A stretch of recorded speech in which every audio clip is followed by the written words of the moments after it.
14 जून यानी world blood donor day.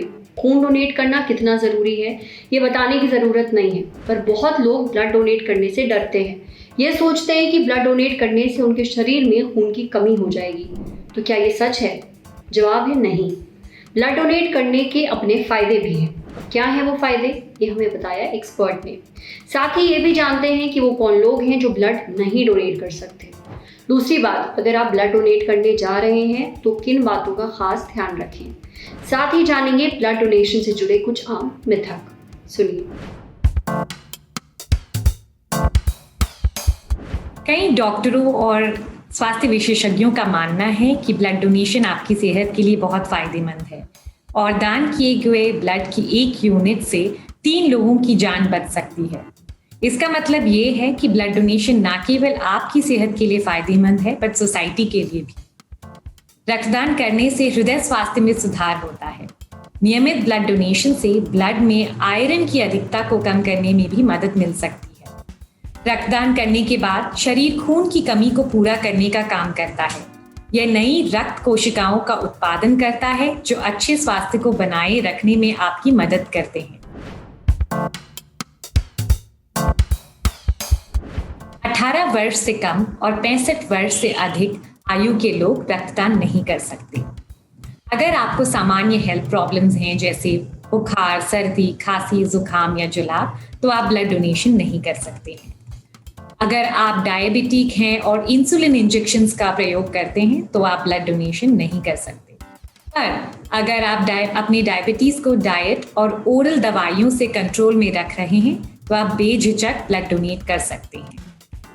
रक्तदान करने के लिए आपका वजन 45 केजीज या 45 किलो से ज्यादा होना चाहिए और आपका हीमोग्लोबिन लेवल 12.5 ग्राम से अधिक होना चाहिए। महिलाओं के लिए ये ध्यान रखना बहुत महत्वपूर्ण है कि अपनी डिलीवरी के 1 साल बाद ही रक्तदान करें और तब जब उन्होंने स्तनपान बंद कर दिया हो। डोनर्स को किसी भी प्रकार का इन्फेक्शन नहीं होना चाहिए। जैसा कि मैंने पहले कहा, ब्लड का सेफ होना बहुत ज़रूरी है। तो जैसे अगर किसी डोनर को हेपेटाइटिस है, टीबी है, HIV है, लेप्रेसी है या कैंसर है तो वो ब्लड डोनेट नहीं कर सकते। डॉक्टर्स और विशेषज्ञों का यह भी मानना है कि हार्ट पेशेंट्स को ब्लड डोनेट नहीं करना चाहिए। कुछ दवाइयां ऐसी होती हैं जो डोनर या रिसीवर के लिए जोखिम पैदा कर सकती हैं। इसीलिए अगर आप किसी मेडिकल ट्रीटमेंट में हैं तो कृपया अपने डॉक्टर से सलाह लेने के बाद ही ब्लड डोनेट करें। रक्तदान से पहले आप ये जरूर ध्यान में रखें कि एक लाइसेंस शुदा या रजिस्टर्ड ब्लड बैंक में ही ब्लड डोनेट करें जहां पे एक डॉक्टर भी मौजूद हो। रक्तदान करने से पहले कुछ हल्का सा खाएं और खुद को अच्छे से हाइड्रेट करें क्योंकि आपकी कमजोरी से बचने में मदद कर सकता है। रक्तदान के 1 दिन पहले शराब ना पिएं और कम से कम 2-3 घंटे पहले धूम्रपान ना करें।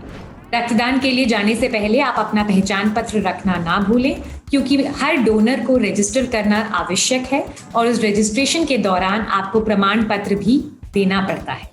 प्रक्रिया समाप्त होने के तुरंत बाद ना उठें, कम से कम 5-10 मिनट आराम करें, उसके बाद ही उठें। रक्तदान के बाद कुछ ऐसा खाएं जिसमें चीनी भरपूर हो क्योंकि आपकी एनर्जी फिर वापस आ सकती है। और अगले कम से कम 24 से 48 घंटों के लिए अपना फ्लूइड इनटेक ज़्यादा रखें, अपने आप को हाइड्रेटेड रखें। रक्तदान के बाद लगभग 4-5 घंटों के लिए कोई जोरदार शारीरिक परिश्रम ना करें, कुछ भारी ना उठाएं। उसके बाद आप बिल्कुल अपना रूटीन फॉलो कर सकते हैं और अगले 24 घंटे के लिए आप बिल्कुल संतुलित खाना ही खाएं। ये भी कहते हैं डॉक्टर्स और विशेषज्ञ कि दान के बाद कम से कम 24 घंटे आप धूम्रपान या शराब का सेवन ना करें। मिथक है कि रक्तदान करना स्वास्थ्य के लिए हानिकारक है या ये आपके शरीर को कमजोर कर देता है। यह बिल्कुल गलत है। इसके विपरीत, जैसा मैंने कि पहले कहा, रक्तदान के कई सारे फायदे हैं आपके शरीर के लिए। अगर आप ये सोचते हैं कि रक्तदान करने के बाद आपके शरीर में खून की कमी हो जाएगी तो आप बिल्कुल गलत हैं। रक्तदान के 48 घंटों में ही आपका शरीर रक्त का या ब्लड का रिप्लेसमेंट कर देता है। इतना ही नहीं, अगर आप एक सेहतमंद और हेल्दी सिटीजन हैं तो आप 3 या 4 महीनों में फिर से ब्लड डोनेट कर सकते हैं। रक्तदान के बारे में कुछ लोग ये भी समझते हैं कि ये एक दर्दनाक प्रक्रिया है, लेकिन ऐसा बिल्कुल नहीं है। सिर्फ कुछ सेकंड के लिए आपको सुई की चुभन का एहसास होगा, उसके बाद आपको पता भी नहीं चलेगा, आप ब्लड डोनेट कर लेंगे। अगर आपको ये लगता है कि रक्तदान करने के बाद आपको एक दिन भर का आराम करना पड़ेगा या इसकी वजह से आपको ऑफिस, कॉलेज या अन्य प्रकार की कमिटमेंट्स को छोड़ना पड़ेगा या अगर आपको छुट्टी लेनी पड़ेगी, ये बिल्कुल असत्य है। अभी तक ये भी है कि रक्तदान से HIV या दूसरे कोई भी इन्फेक्शन का संक्रमण हो सकता है। जैसा कि मैंने कहा, जब तक आप एक रजिस्टर्ड लाइसेंस शुदा ब्लड बैंक में जाके रक्त देते हैं, वहाँ पे आपको डरने का कोई भी कारण नहीं है।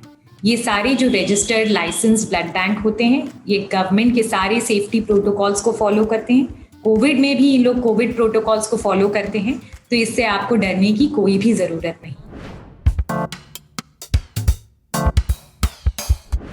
National blood transfusion council NBTC द्वारा गठित एक विशेषज्ञ समिति ने ये कहा है कि कोविड-19 का टीका लेने के आप 14 दिन बाद ब्लड डोनेट कर सकते हैं। इसी प्रकार अगर आप कोविड-19 से रिकवर हुए हैं तो सरकार की गाइडलाइंस के अनुसार आप रिकवरी के 28 दिन बाद ब्लड डोनेट कर सकते हैं। तो हमारे देश में ज़रूरत के मुताबिक 70 मिलियन यूनिट की ब्लड की कमी है। आपके द्वारा डोनेट किए हुए ब्लड से कई लोगों की जिंदगियां बच सकती है और उनकी ज़रूरतें पूरी हो सकती हैं। जैसे कि उन पेशेंट्स को जिन्हें ब्लड डिसऑर्डर्स हैं, सिकल सेल एनीमिया या थैलेसीमिया। इस बीमारी में उनको लाइफ भर ब्लड ट्रांसफ्यूशंस की ज़रूरत पड़ती है, जिसकी वजह से उनको रेगुलर इंटरवल्स पे ब्लड की ज़रूरत पड़ती है। एक्सीडेंट्स और ट्रॉमा विक्टिम्स को भी ब्लड डोनर्स की आवश्यकता है, क्योंकि इसमें बहुत सारा खून बह जाता है, जिसकी वजह से उनको ब्लड रिप्लेसमेंट की ज़रूरत पड़ती है।